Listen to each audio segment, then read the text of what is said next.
Uma estudante turca foi presa por agentes de imigração dos Estados Unidos depois de demonstrar apoio aos palestinos na guerra em Gaza. O que chama a atenção é que essa prisão foi feita no meio da rua, à luz do dia, com os policiais chegando, vejam só, sem uma identificação muito clara de que são policiais. Esse vídeo foi registrado por câmeras de segurança no momento em que, inicialmente, dois homens, um deles de capuz, abordam a jovem Rümeysa Öztürk, de 30 anos, doutoranda na Universidade de Tufts, perto de Boston, e de acordo com o Departamento de Estado norte-americano, o visto dela já foi revogado.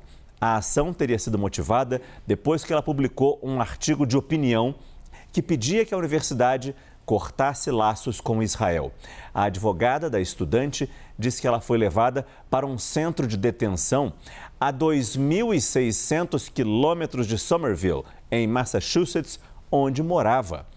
O secretário de Estado norte-americano, Marco Rubio, declarou nesta quinta-feira que já deve ter revogado mais de 300 vistos. Donald Trump ameaçou no início de março que vai realizar cortes em orçamentos e expulsões de estudantes de universidades que fizeram o que ele chama de manifestações ilegais.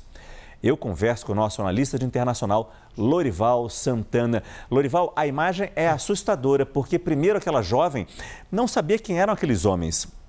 Eles vão chegando, você vê, de todos os lados e você percebe que um, dois, depois vai somando mais gente, você não sabe quem é policial, quem não é ali. E aí se questiona muito a legalidade dessa ação do governo Donald Trump e principalmente não apenas essa ação policial, mas o motivo que leva a essa ação policial, o artigo que ela escreveu para o jornal da universidade. Até que ponto isso também não viola a liberdade de expressão?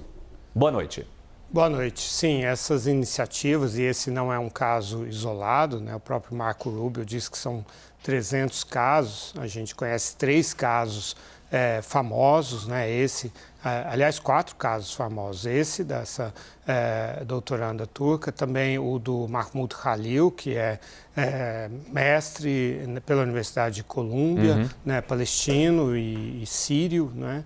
Também tem o nome dele aqui, o Badr Khan Suri, que é indiano, pós-doutorando na Universidade de Georgetown, e a Rasha Alawiya, que é libanesa, que a justiça proibiu a deportação dela e foi deportada assim mesmo, ela que é médica, professora de medicina na Brown University.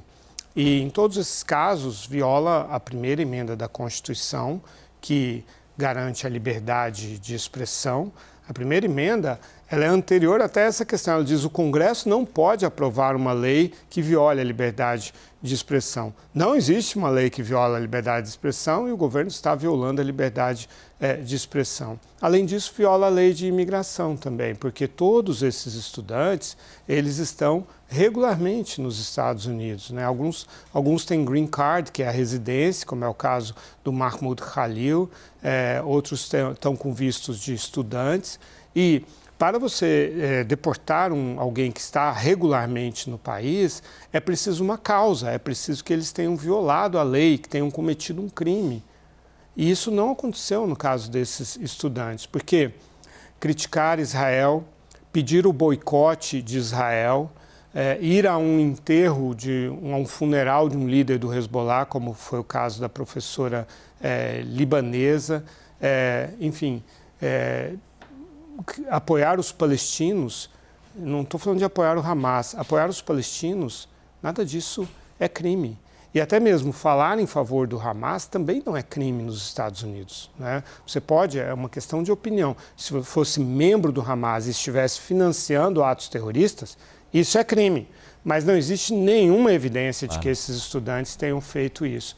Então, um governo que diz que é a favor da liberdade de expressão, que é contra a regulação das redes sociais em nome da primeira emenda, está tendo uma abordagem seletiva da liberdade de expressão.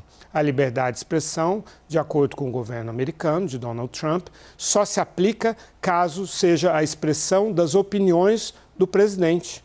Isso não é liberdade de expressão, é uma enorme incoerência e muitos republicanos já estão percebendo esse grande problema que os Estados Unidos estão se metendo, porque daqui a pouco, se os republicanos também discordarem do presidente, vão estar sujeitos à mesma situação. É claro que os imigrantes são mais vulneráveis, né, Márcio?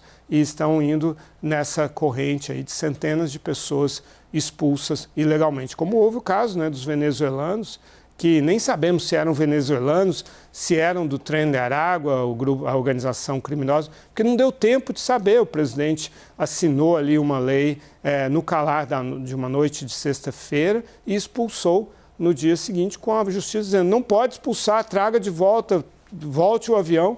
Não respeitaram. E essa desobediência das decisões da justiça também é algo que está preocupando muito os americanos. Fora o envio à prisão em El Salvador, né?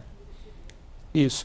E essa prisão da Louisiana, as prisões em geral de imigrantes, do ICE, né, essa agência de imigração, são prisões em que existem fezes no banheiro, nos chuveiros, entregam leite contaminado, leite apodrecido, não tem contato com os seus advogados, estão muito distantes dos seus advogados. Tudo isso viola também as leis internacionais e as leis americanas. Muito obrigado, Lorival Santana.